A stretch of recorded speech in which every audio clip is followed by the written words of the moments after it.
سکون کی جتنی ہمارا اللہ دے دے اسی کے اوپر گزارا ہونا چاہیے. ایک سیب کیا کھایا اس کی معافی کے لیے اتنے جتن کرنے پڑ رہے ہیں, اتنا مجاہدہ اس کو برداشت کرنا پڑ رہا ہے.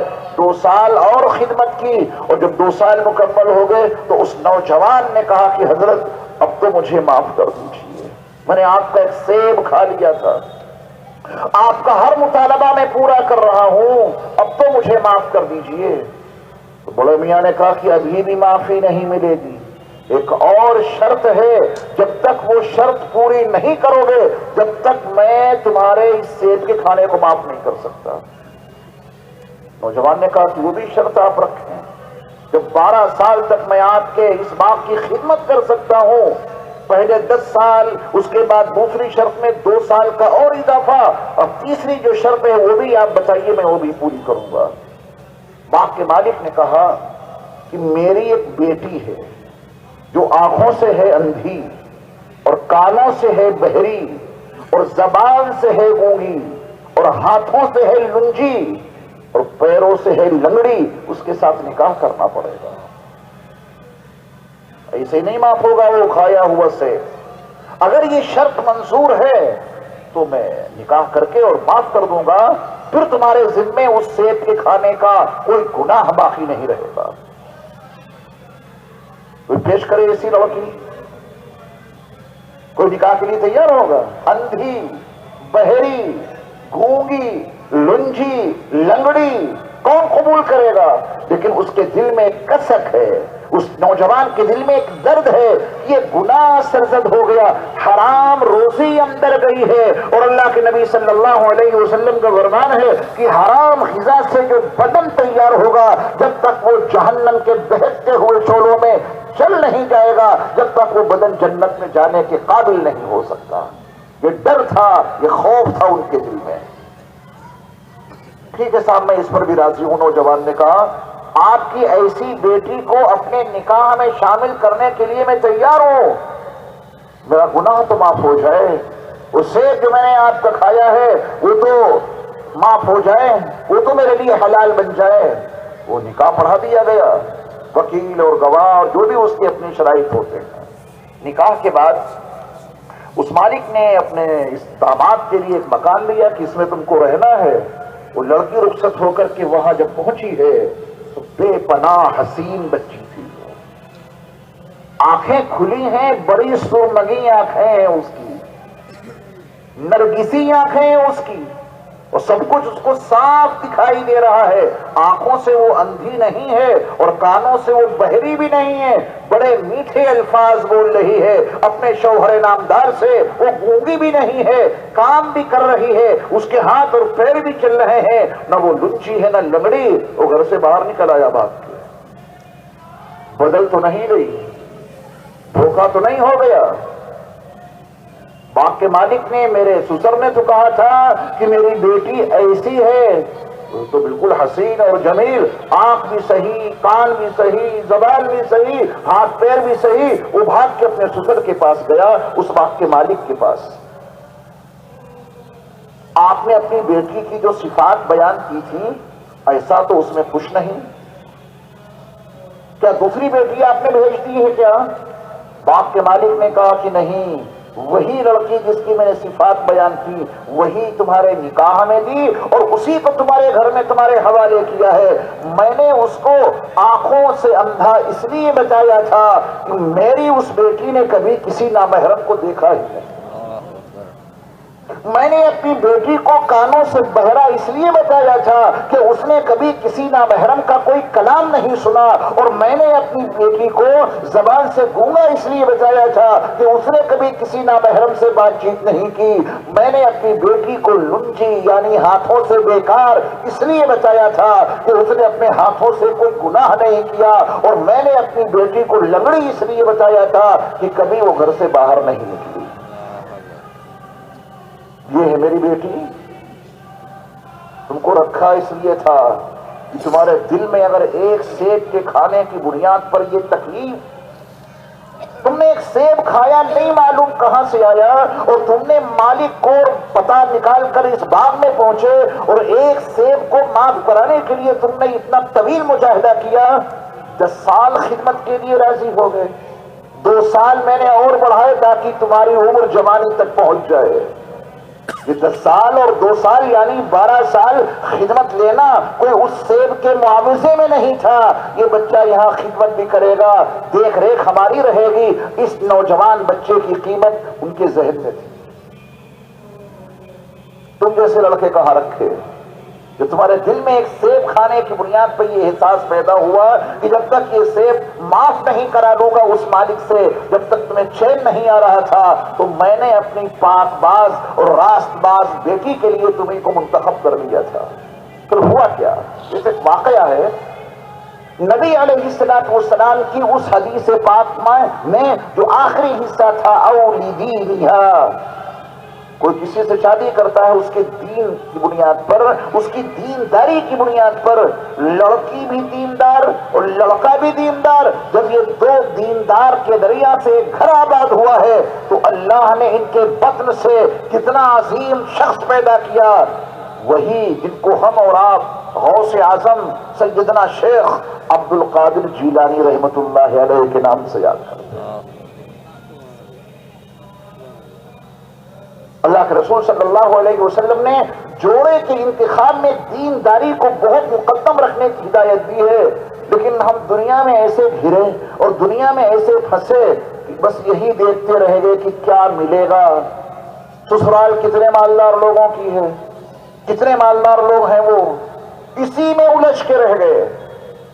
صرف حسن و جمال دیکھا، اس کے ظاہر کا حسن و جمال دیکھا، اس کے کردار کا حسن نہیں دیکھا، اس کی سیرت کا حسن نہیں دیکھا، اس کی زندگی کے معاملات کو مد نظر نہیں رکھا۔ چند انچ کے چہرے پر اور چند فٹ کی باڈی کے حسن کو دیکھا اور نکاح کر لیا، اس کا کردار نہیں دیکھا، تو پھر تو بے عزتی کے سوا اور کیا ہوگا؟ انسان کا اصل کردار ہوتا ہے۔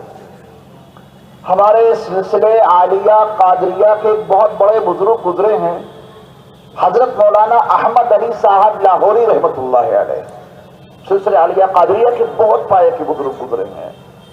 تو پہلے یہ غیر مسلم تھے، سکھ خاندان سے ان کا تعلق تھا، اللہ نے ایمان کی توفیق عطا فرمائی تو احمد علی ان کا نام تجویز ہوا۔ علم دین حاصل کرنے کے لیے وہ دارالعلوم دیوبند آئے اور یہی پڑھتے پڑھتے پڑھتے پڑھتے دورے حدیث تک پہنچ گئے، یعنی جب اس دورے کو مکمل کرنے کے بعد وہ طالب علم عالم دین بن جاتا ہے، دورے حدیث تک وہ پہنچ گئے۔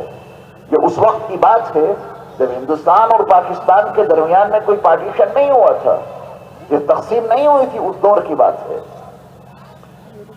تو ادھر ہی لاہور کے ایک صاحب رہنے والے تھے، ان کو اپنی بیٹی کے لیے کہیں رشتہ تلاش کرنا تھا۔ انہوں نے یہ سوچ رکھا تھا کہ میں کسی عالم دین سے، دیندار لڑکے سے ہی اپنی بیٹی کی شادی کروں گا۔ انہوں نے اس کے لیے راستہ یہ نکالا کہ مدارس اسلامیہ میں جا کر طلبہ کو دیکھوں گا۔ یہ بات تو ہمارے اور آپ کے تصور میں نہیں آ سکتی کہ کوئی شخص اپنی بیٹی کے لیے مدارس میں جا کر کے داماد تلاش کرے۔ تصور میں یہ بات ہمارے اور آپ کی نہیں آ سکتی، کیونکہ مدارس اسلامیہ کے طلبہ کے تعلق سے ہمارا ذہن جتنا گر گیا ہے، ایمان بھی ہمارا خطرے میں ہے۔ جس قوم کو، جس جماعت کو میرے مصطفیٰ نے اس دھرتی پر بسنے والے تمام انسانوں میں سب سے بہتر بتایا تھا، خود امت مسلمہ اسی طبقے کو سب سے بیکار مانی۔ بدل دیجیے اپنے ذہن کو۔ یہ ہماری اور آپ کی جو بقا ہے، جو ہمارا اور آپ کا تحفظ ہو رہا ہے، یہ سب مدارس اسلامیہ کی تو برکت ہے۔ جو ہمارا دینی وجود ہے، ہمارے دینی وجود کے تحفظ کا بنیادی ذریعہ مدارس اسلامیہ ہے۔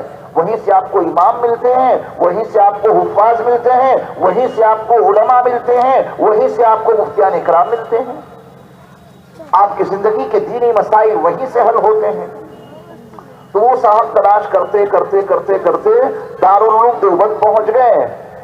دور حدیث میں بہت سارے طلبہ درس حدیث میں شامل تھے، تو ان صاحب کی نظر ایک ایسے نوجوان پہ پڑی جو بڑے مضبوط تھے، لمبے تڑنگے تھے۔ احمد علی ان کا نام تھا۔ اس وقت کوئی نہیں جانتا تھا کہ یہ قرآن کے اتنے بڑے مفسر بنیں گے، اتنے بڑے عالم دین بنیں گے۔ سلسلے عالیہ قادریہ کے اتنے پائے کہ بزرگ بنیں گے کسی کو نہیں معلوم تھا، مگر ان کی نظر جب ان کے اوپر پڑی تو اس وقت ان کے استاد تھے شیخ الہند حضرت مولانا محمود حسن صاحب نور اللہ مرقدہ، جو جامعہ ملیہ اسلامیہ کے فاؤنڈر، معمولی آدمی نہیں، یہ جامعہ ملیہ اسلامیہ جو اوکھلا میں ہے، پہلے یہ علی گڑھ میں تھا، پھر وہاں سے منتقل ہو کے یہاں آیا، اس کے فاؤنڈر، اس کے بانی شیخ الہند حضرت مولانا محمود حسن صاحب نور اللہ مرقدہ سبق پڑھا رہے تھے، تو انہوں نے کہا کہ حضرت میں اپنی بیٹی کے رشتے کے لیے متعدد مدارس سے گھومتا ہوا چکر لگاتا ہوا یہاں پہنچا ہوں، میری نظر اس نوجوان پر پڑی ہے، اگر آپ اجازت دیں تو اس نوجوان کو میں اپنا داماد بنا دوں۔ استاد محترم نے کہا کہ میری اجازت تو بہرحال ہو ہی جائے گی، پہلے اس لڑکے سے پوچھو یہ بھی تیار ہے کہ نہیں۔ تو احمد علی سے معلوم کیا گیا کہ یہ صاحب اپنی بیٹی کے رشتے کے لیے آپ کو منتخب کر رہے ہیں، کیا آپ نکاح کے لیے تیار ہیں؟ تو اس نوجوان احمد علی کا جواب یہ تھا کہ میرا خاندان تو مسلمان نہیں، میرے گھر والے تمام کے تمام نان مسلم ہیں، غیر مسلم ہیں، مجھے اپنی بیٹی کون دے دے گا؟ میں تو اپنے پورے خاندان میں اکیلا مسلمان ہوں، میں نے ہی تو کلمہ پڑھا ہے لا الہ الا اللہ محمد رسول اللہ، باقی تو میرے خاندان کے تمام لوگ غیر مسلم ہیں، مجھے کون لڑکی دے دے گا؟ تو انہوں نے کہا کہ نہیں، میں لڑکی دینے ہی کے لیے تو اتنے سفر کیے ہیں میں تمہارے ساتھ اپنی بیٹی کا رشتہ کرنا چاہتا ہوں، اگر تم تیار ہو تو بتاؤ۔ انہوں نے کہا کہ میں تو بہت غریب بچہ ہوں، صرف ایک جوڑی کپڑے وہ بھی میلے کچیلے، اس حال میں کون مجھے قبول کرے گا؟ انہوں نے کہا کہ نہیں، بس آپ ہاں کہہ دیجئے، میں اپنی بیٹی کا نکاح تم سے کر دوں گا، اور آج ہی عصر کی نماز کے بعد۔ کہا کہ ٹھیک ہے میں تیار ہوں۔ اپنے دوستوں ساتھیوں کے بیچ گئے تو ساتھیوں نے کہا میاں آج تمہارا نکاح ہے اور کپڑے اتنے گندے سندے پہنے ہوئے ہو، کسی ساتھی سے کپڑے ہی مانگ لو۔ انہوں نے کہا کہ میری غیرت گوارا نہیں کرتی کہ میں کسی ساتھی سے کپڑوں کا سوال کروں، میں کپڑے نہیں مانگوں گا۔ ساتھیوں نے ان کو اس بات پہ آمادہ کیا کہ پھر جو تم نے کپڑے پہن رکھے ہیں، یہ چادر لو، اس کو پہن لو، ان کپڑوں کو کم سے کم صاف ہی کر لو، شام کو عصر کی نماز کے بعد تمہارا نکاح ہونا ہے، یہ کپڑے دھو لو۔ انہوں نے جلدی سے ایک چادر پہن کر کے اپنے کپڑے اتارے اور ان کو دھویا، تو ان کی سوانح عمری میں لکھا ہے کہ اتفاق سے اس دن موسم ابر آلود تھا، ہلکی ہلکی فوار پڑ رہی تھی، بارش ہو رہی تھی، عصر تک ان کے کپڑے بھی نہیں سوکھ سکے۔ حضرت فرماتے ہیں کہ پھر مجبوری میں وہی گیلے سے کپڑے پہن کر میں مسجد میں گیا اور پھر میرا نکاح ہو گیا۔ نکاح ہوا، یہ تو بہت غریب تھے، گھر میں کچھ نہیں تھا، فارغ ہو گئے، رخصتی ہو گئی۔ رخصتی کے بعد جب گھر والوں نے پوچھا لڑکی سے کہ زندگی کیسی گزری، وقت کیسا گزرا، تو اس لڑکی کا بیان سنہرے حرفوں سے لکھنے کے قابل ہے۔ اس لڑکی نے بیان یہ دیا کہ ایک رات میں نے ان کے پاس گزاری، ایسا محسوس ہو رہا تھا کہ جیسے کہ میری یہ رات جنت میں گزری ہو۔ کروڑوں روپے خرچ کرتے ہیں، پہلی رات میں طلاق ہو جاتی ہے، کروڑوں روپے سے شادیاں ہوتی ہیں، مہینے بھر میں طلاق ہو جاتی ہے، اور یہ غربت کا عالم ہے، قسم پرسی کا عالم ہے۔ اور جب نکاح ہوا ہے تو لڑکی کو کوئی شکوہ نہیں کہ لڑکا اتنا غریب ہے، لڑکی کا بیان یہ ہے کہ یہ تو رات ایسی گزری جیسے جنت میں گزاری ہو۔ انسان کا اخلاق، اس کا کردار بولتا ہے، وہ انسان کو متاثر کرتا ہے۔ پھر یہ کتنے بڑے عالم بنے اور کتنے بڑے مفسر بنے، اس وقت کے بڑے بڑے علماء ان کی خدمت میں پہنچ کر تفسیر کا علم حاصل کرتے تھے، قرآن کو سمجھنے کا علم حاصل کرتے تھے، بڑے بڑے علماء ان کے پاس جا کر تفسیر پڑھا کرتے تھے۔ حضرت فرمایا کرتے تھے کہ اگر میں ٹرین پہ چڑھ رہا ہوں، پلیٹ فارم پر موجود ہوں اور ٹرین آ جائے اور میں ٹرین کے اوپر سوار ہو رہا ہوں، ٹرین پر چڑھتے چڑھتے اگر کوئی مجھ سے یہ پوچھے کہ پورے قرآن کا خلاصہ کیا ہے تو میں ٹرین پہ چڑھتے چڑھتے اس کو پورے قرآن کا خلاصہ بتا دوں گا. یہ حضرت احمد علی صاحب لاہوری رحمت اللہ علیہ، ان کا قصہ میں آپ کے سامنے سنا رہا ہوں نکاح کے حوالے سے. ان کی یہ بات مجھے ابھی یاد آ گئی تو میں نے سوچا کہ آپ کو بھی سنا دوں ان کی بات. بڑے بڑی تعجب خیز بات ہے. کوئی ٹرین پہ چڑھ رہے ہیں اور چڑھتے چڑھتے کوئی پوچھے کہ پورے قرآن کا خلاصہ کیا ہے، وہ فرماتے ہیں کہ میں ٹرین پہ چڑھتے چڑھتے ان کے اس سوال کا جواب بتا دوں گا، جواب دے دوں گا اور ان کو سمجھا دوں گا کہ پورے قرآن کا خلاصہ یہ ہے. قرآن میں تو 30 پارے، 114 سورتیں ہیں، 540 رکوع ہیں، 6000 سے زائد آیتیں ہیں. اتنے بڑے قرآن کا خلاصہ ٹرین پہ چڑھتے چڑھتے آپ بتا دیں گے. متوسلین نے منتظرین نے پوچھا کہ حضرت پورے قرآن کا خلاصہ اتنے مختصر وقت میں آپ کیا بتا سکتے ہیں، کیا بتائیں گے؟ حضرت نے فرمایا کہ میں پورے قرآن کا خلاصہ اس طرح بتاؤں گا: اللہ کو عبادت سے، رسول کو اطاعت سے، مخلوق کو خدمت سے راضی کر لو. یہ ہے پورے قرآن کا خلاصہ. اتنی باتوں ٹرین پہ چڑھتے چڑھتے کہی جا سکتی ہے نا، ایک سانس میں کہی جا سکتی ہے. اللہ کو عبادت سے، رسول کو اطاعت سے، مخلوق کو خدمت سے راضی کر لو. یہ ہے پورے قرآن کا خلاصہ. اللہ مجھے اور آپ کو اس کی توفیق عطا فرمائے. عبادت کس کے لیے؟ اللہ کے لیے. اطاعت کس کی؟ حضرت محمد صلی اللہ علیہ وسلم کی. اور کیا یہیں پر ٹھہر جائیں گے؟ یہی قرآن کا مطالبہ پورا ہو گیا کہ نمازیں پڑھو اور سنتوں پہ عمل کرو، رسول صلی اللہ علیہ وسلم کی اطاعت کرو، اور پڑوس میں کوئی بھوک سے تڑپتا رہے، سماج میں کوئی بلکتا رہے، بیٹیوں کی شادی کا کوئی انتظام نہ ہونے پائے، قرآن کا مطالبہ پورا ہو جائے گا؟ نہیں.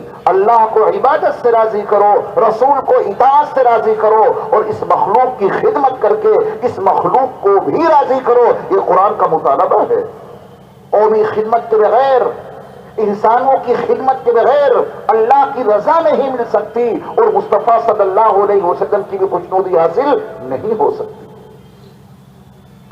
میں عرض یہ کر رہا تھا کہ اس جوڑے کے انتخاب میں ضروری ہے، لازم ہے کہ کچھ مخصوص صفات کی عورتوں کو اپنے ساتھ میں لیا جائے، مخصوص صفات کی عورت کو اپنی ازدواجی زندگی میں شامل کیا جائے. مال، حسن و جمال اور حسب نسب یہ سب ثانوی درجے کی چیز ہیں. اصل مقدم ہونا چاہیے اس کی دینداری.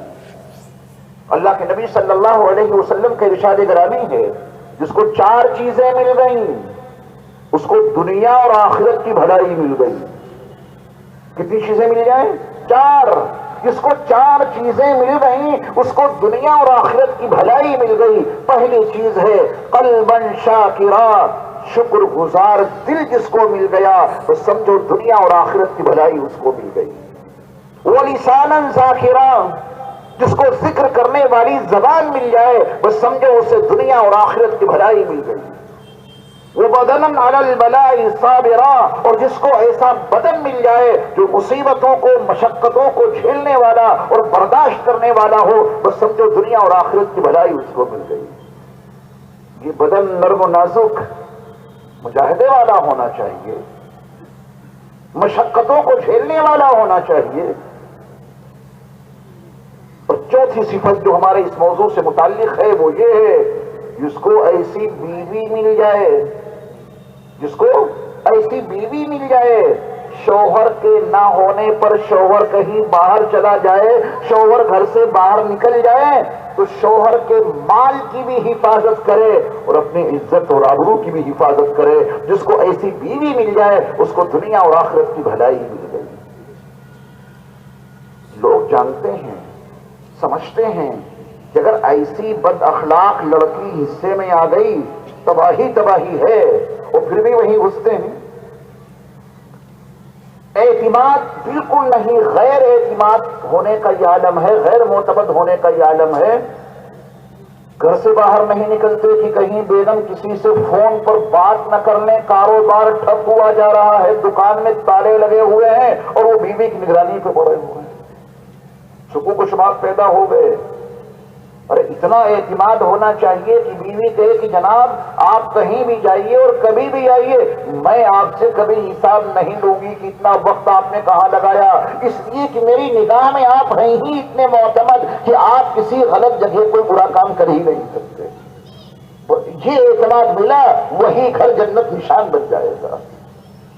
شوہر کو اپنی بیوی پر اتنا اعتماد ہو، کہیں بھی جائے، امریکہ جائے، افریقہ جائے، لندن جائے، آسٹریلیا جائے، ملیشیا، انڈونیشیا جائے، اس کو یقین ہے کہ میری شریک حیات کبھی عفت اور عصمت کے دامن کو تار تار نہیں ہونے دے گی. وہ تو بڑی اللہ والی ہے، نمازوں کی وہ پابند ہے، قرآن کی وہ تلاوت کرنے والی ہے، اللہ کا وہ ذکر کرنے والی ہے، وہ ایسا برا کام کیسے کر سکتی ہے؟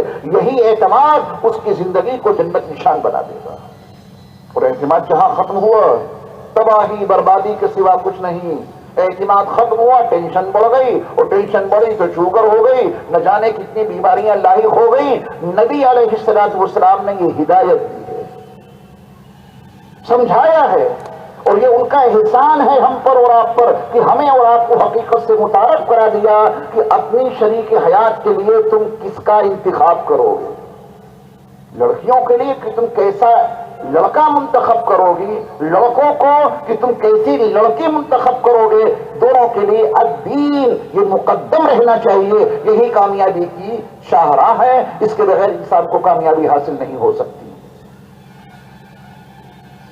دنیا کے لوگوں نے کسی عورت کے حسین ہونے کا معیار الگ الگ متعین کیا.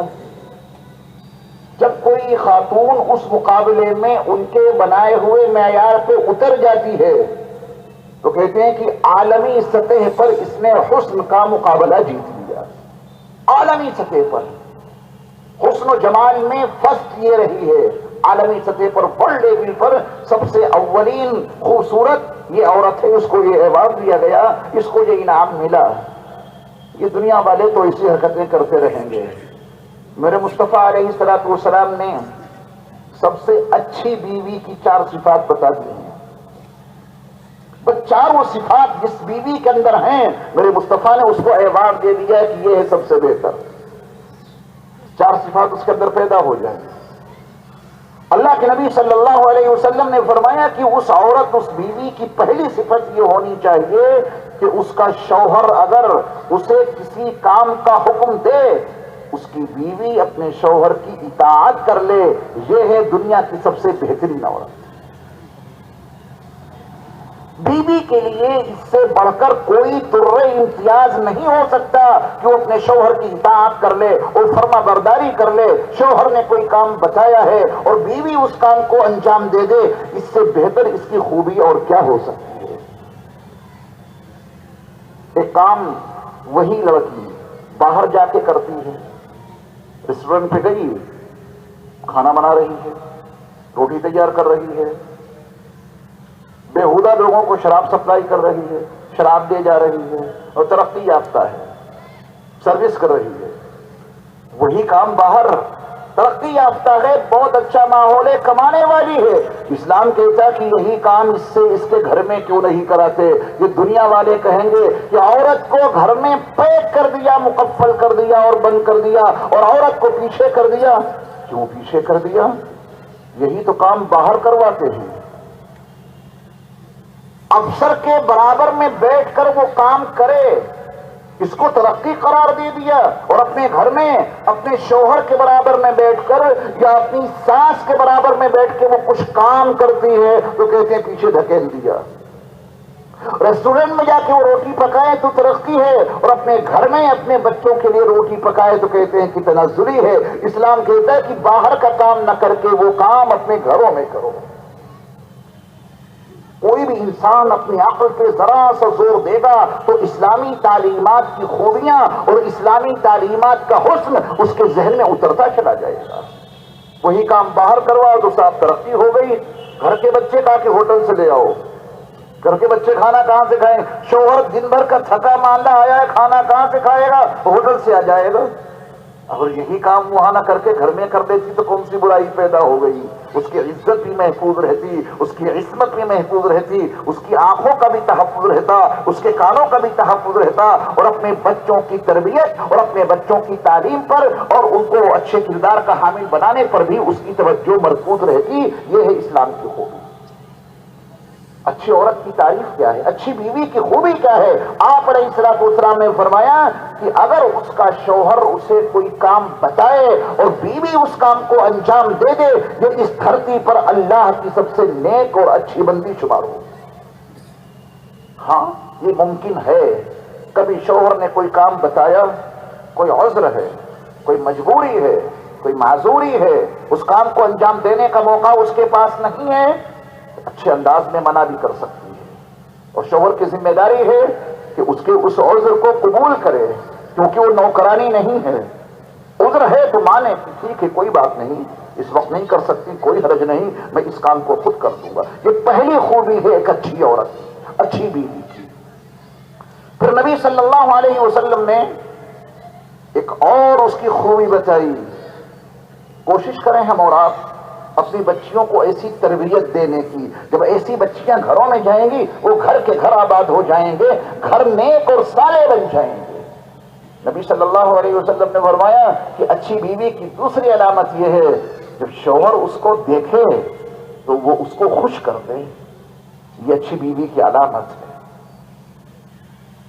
اس کا آئی کانٹیکٹ ہو جب اس کی بیوی سے، اس کی آنکھ سے ملے، اس کی نظر اس کے چہرے پر پڑے، تو بیوی اپنی اداؤں سے، اپنے الفاظ سے، اپنی رفتار سے، اپنی گفتار سے اپنے شوہر کو خوش کر دے۔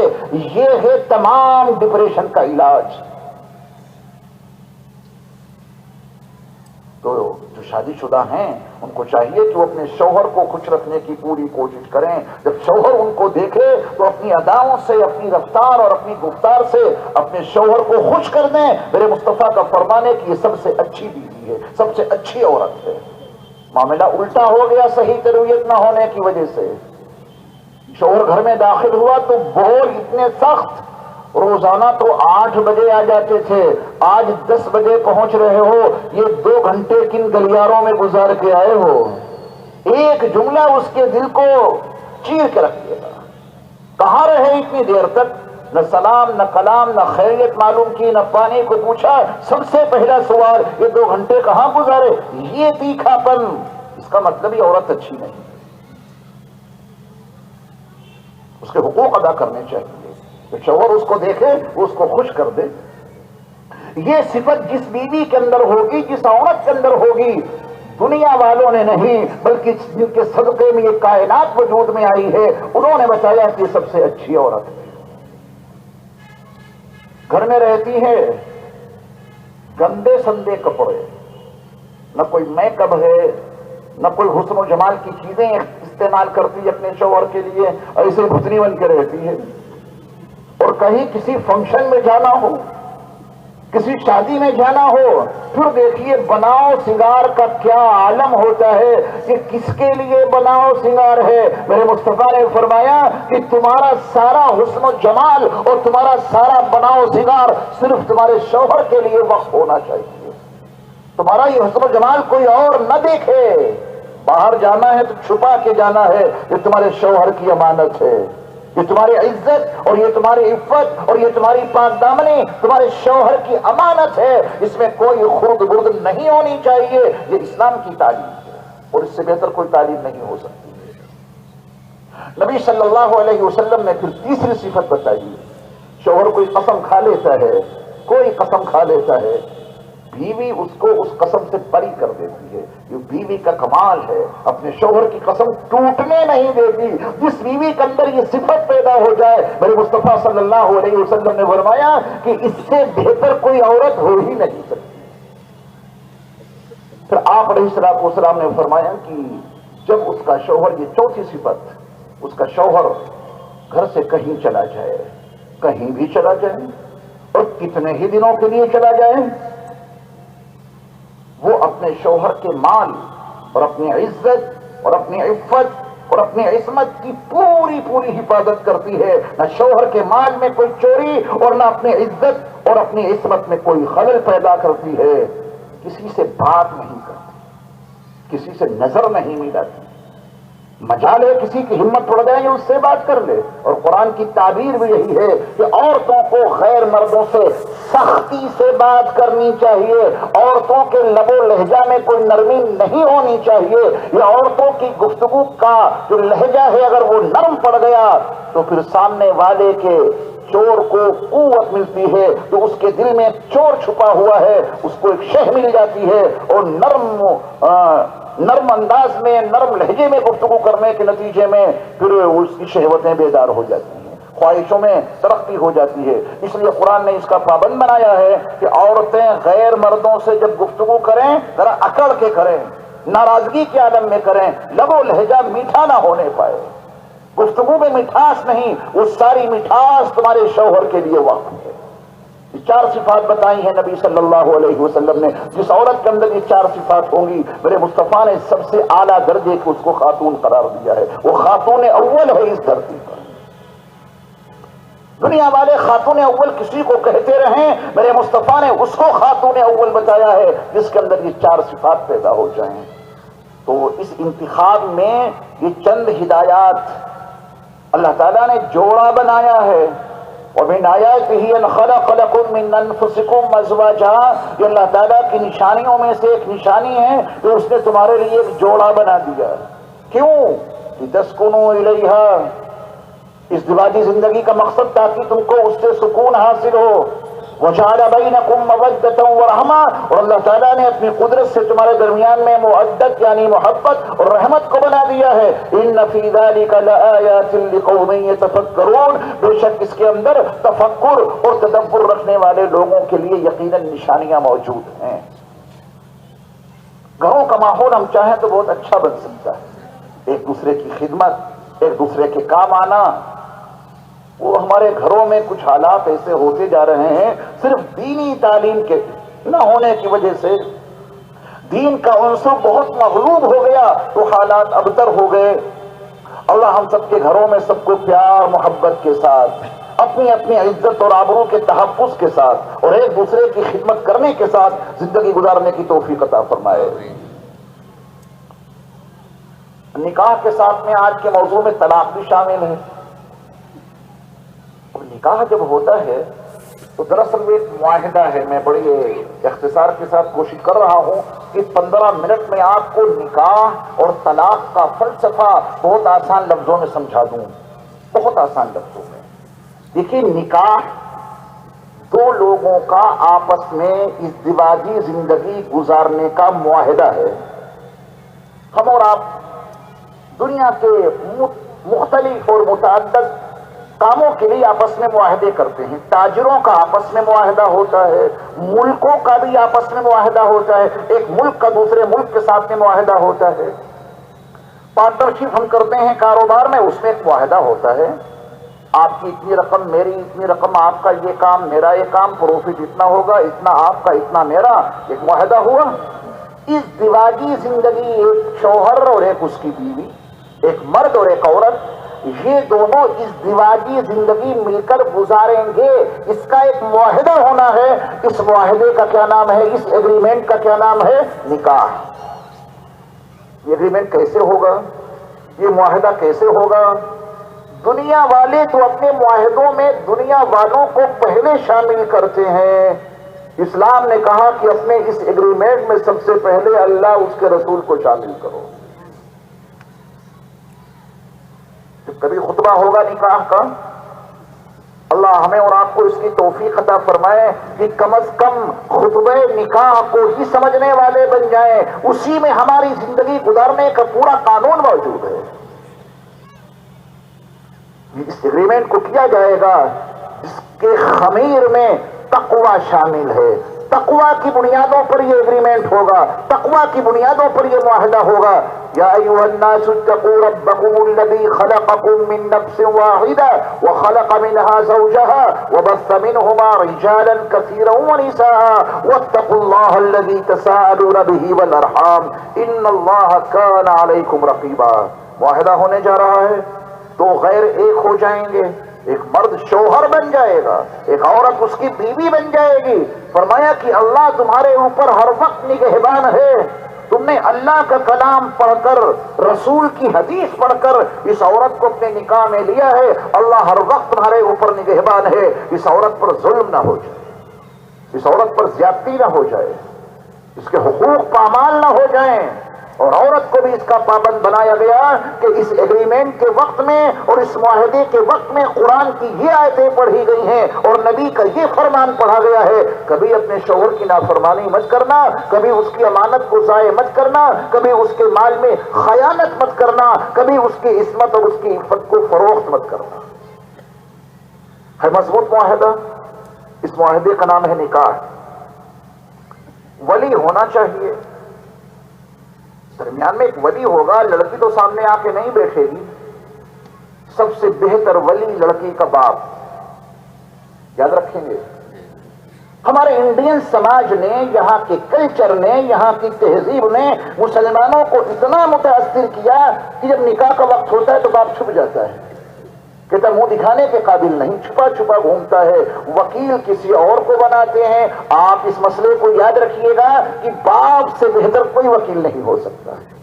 گواہ سارا مجمع، اس مجمع میں ایجاب و قبول کرایا جائے گا، وہ سارا مجمع گواہ ہوتا ہے، لیکن قانونی نقطہ نظر سے چونکہ کم از کم دو گواہ چاہیے تحریر میں، تو رجسٹر میں تو دو گواہوں کا نام لکھا جاتا ہے، لیکن اس نکاح کے گواہ پورا مجمع ہوتا ہے۔ وکیل، قانونی طور پر دو گواہ، اور سارا مجمع اس بات کا شاہد ہے یہ اس کا شوہر، یہ اس کی بیوی، ایجاب و قبول ہوا، ہو گیا ایگریمنٹ۔ کتنے دنوں کے لیے؟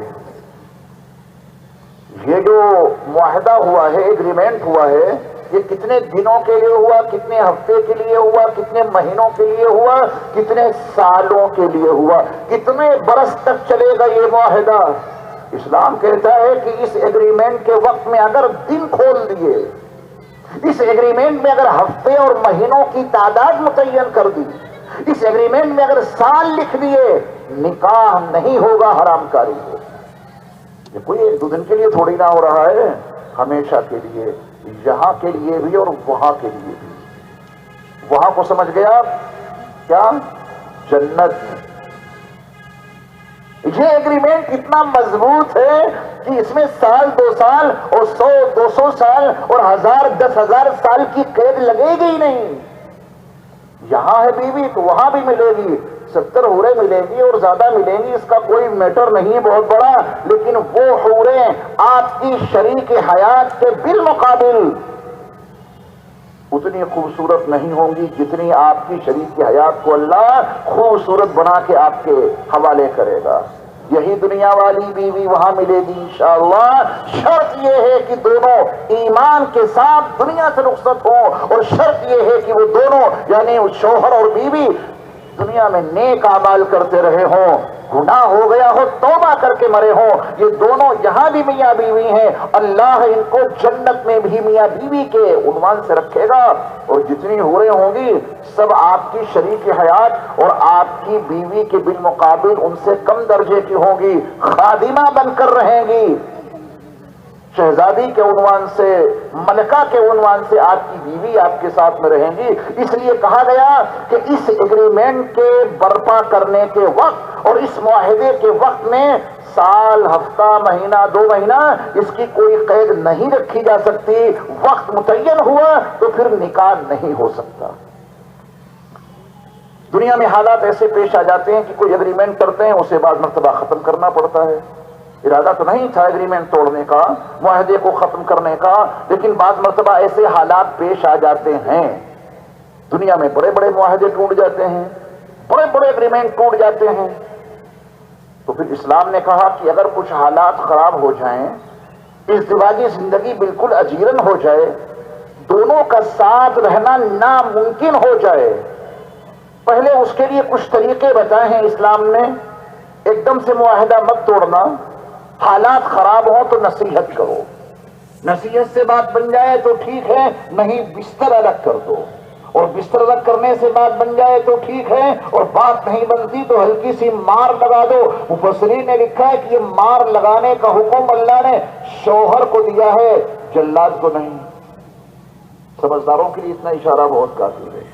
کس کو حکم دیا ہے مارنے کا؟ شوہر کو یا جلاد کو؟ جلاد ہوگا تو ڈٹ برسائے گا، شوہر ہے تو مسواک سے ہی مار دے گا۔ یہ عقل مندوں کے لیے ہے قرآن، بے وقوفوں کے لیے نہیں ہے دین۔ ہلکی پھلکی مار لگا دو، کوئی نشان نہ آ جائے چہرے پر یا بدن پر۔ اس سے بھی بات نہیں بنی تو کیا معاہدہ توڑ دیں گے؟ کیا اگریمنٹ کو ختم کر دیں گے؟ قرآن کہتا ہے نہیں، دونوں طرف کے ذمہ داروں کو جمع کرو، لڑکی والے اور لڑکے والے دونوں ذمہ دار جمع ہو کر بیٹھیں، افہام اور تفہیم کریں، سمجھائیں کہ یہ بڑا اہم ایگریمنٹ ہے، اس کو نہ توڑو۔ اگر ان کا ارادہ ہے صلح کرنے کا تو اللہ ان کو صلح کی توفیق دے دے گا، اور اگر ارادہ ہی نہیں ہے ساتھ میں رہنے کا، ارادہ ہی نہیں ہے ایگریمنٹ کو برپا رکھنے کا، تو اسلام نے کہا کہ اس ایگریمنٹ کو توڑنے کے 3 طریقے ہیں۔ میں آپ کو فلسفہ بتا رہا ہوں، تفصیل میں جانے کا موقع نہیں، آپ سمجھدار ہوں گے تو سب کچھ سمجھ جائیں گے چند لفظوں میں۔ اس ایگریمنٹ کو توڑنے کے 3 طریقے ہیں۔ ایسا بھی توڑنے کا طریقہ ہے کہ بعد میں یہ ایگریمنٹ پھر ہو جائے، یہ ہے عقل مندی۔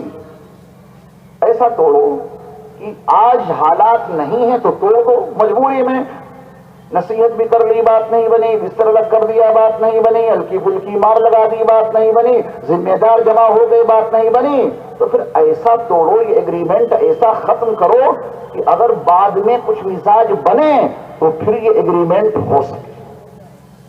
یہی عقل مندی ہے نا، پھر ایسے ہی کرنا چاہیے۔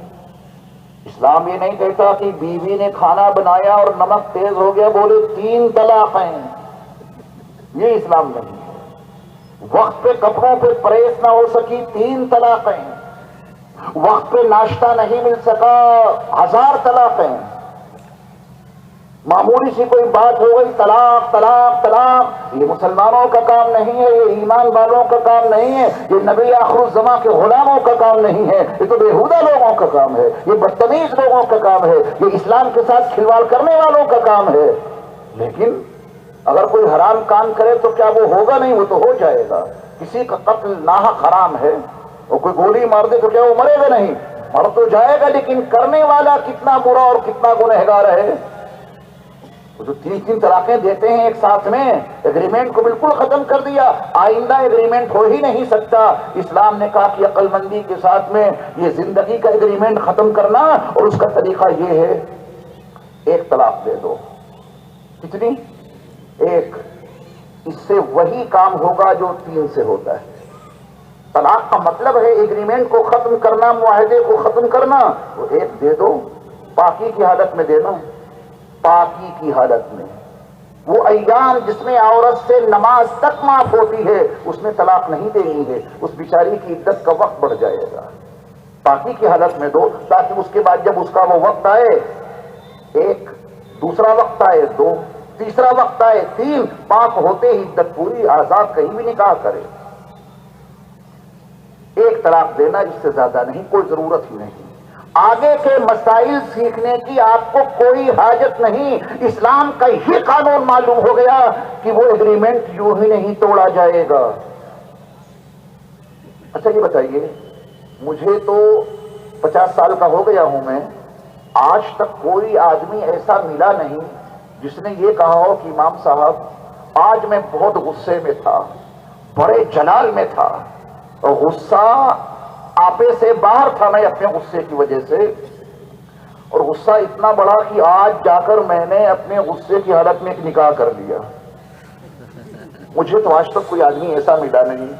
یہ اتنا بڑا ہزاروں کا مجمع ہے، آپ میں کوئی آدمی ایسا آپ کو ملا ہو جس نے یہ بیان دیا ہو کہ بہت آج میں غصے میں تھا، آپے سے باہر ہو گیا، اور مارے غصے کے جب مجھے کچھ سجھائی نہیں دیا تو جا کے آج میں نے غصے میں ایک نکاح کر دیا؟ ملا کوئی ایسا شخص؟ ہاں نہ میں جواب دیجیے، نہیں ملا۔ ایسے تو بہت سارے بے وقوف ملتے ہوں گے جن کا بیان کانوں کے پردوں سے یہ ٹکراتا ہے، امام صاحب بڑا غصہ آیا تو میں نے طلاق دے دی۔ ایسے پاگل ملتے ہیں نا، ایسے دیوانے ہمارے سماج میں ہیں، یہ پاگل پن ہے۔ دیوانہ پن ہے. جس شعور کے ساتھ نکاح کیا تھا، جس ہوش مندی کے عالم میں نکاح کیا تھا، بڑوں کی سرپرستی میں نکاح کیا تھا، اس رشتے کے لیے نہ جانے کتنے چکر لگائے تھے، اس سے زیادہ ہوش مندی کے ساتھ یہ معاہدہ توڑا جائے گا. جس ہوش مندی کے ساتھ نکاح کیا تھا اس سے زیادہ ہوش مندی کے ساتھ اس معاہدے کو ختم کیا جائے گا اگر ضرورت پیش آتی ہے تو. نکاح میں اتنے جھمیلے کہاں ہیں؟ آؤ وکیل اور گواہ، نکاح ہو گیا. اور یہاں دیکھیے آپ پہلی ترتیب نصیحت کرو، دوسری ترتیب بستر الگ کرو، تیسری ترتیب ہلکی مار لگاؤ، چوتھی ترتیب ذمہ داروں کو جمع کرو، پھر بات نہ بنے تو ایک طلاق دو. یہ ہے اسلام کی تعلیم. خدا کرے کسی کے یہاں اس کی نوبت ہی نہ آئے، اللہ کرے کسی کے یہاں یہ نوبت نہ آئے. اللہ سب کو سکون والی زندگی عطا فرمائے. جو معاہدہ کر لیا ہے اللہ اس کو جنت تک برقرار رکھے. جو ایگریمنٹ کیا ہے قرآن و حدیث کے تناظر میں، وکیل و گواہوں کی موجودگی میں، قاضی صاحب کی زبانی ایجاب و قبول ہوا ہے، اللہ اس کو قیامت تک اور جنت تک باقی رکھے. لیکن اگر کوئی دیکھ لیتا ہے کہ اس کی بیوی غیر کے ہاتھ میں ہاتھ دے کے چل رہی ہے، کیسے برداشت کرے گا؟ اپنے سر کی آنکھوں سے اس نے دیکھ لیا کہ اس کی بیوی غیر کے بستر پہ پڑی ہوئی ہے، کیسے برداشت کرے گا وہ؟ یہ ہیں وہ حالات، یہ ہیں وہ نامساعد حالات جس میں مجبوراً اسلام اجازت دیتا ہے کہ اب اس معاہدے کو توڑو. لیکن کیسے توڑنا ہے اس کا طریقہ میں نے بتایا. باقی مسائل میں آپ کو جانا ہی نہیں، اسی کی دعوت دو، اسی کی تبلیغ کرو، نوجوانوں کو تلقین کرو کہ بھائی طلاق غصے میں دینے والا کوئی عمل ہی نہیں کہ بہت غصہ آ گیا تو طلاق دے دی. طلاق کے لیے تو نکاح سے زیادہ ہوش مندی چاہیے. یہ فکر اگر بیدار ہو گئی تو ہمارے سماج میں جو گھر برباد ہو رہے ہیں، معمولی معمولی باتوں پہ بیٹیوں کے گھر تباہ ہو رہے ہیں، بچوں کی زندگیاں تباہ ہو رہی ہیں، اس سے حفاظت ہو جائے گی. حاجی ناصر صاحب کل 500 کرسیوں کا آرڈر دے دیجیے.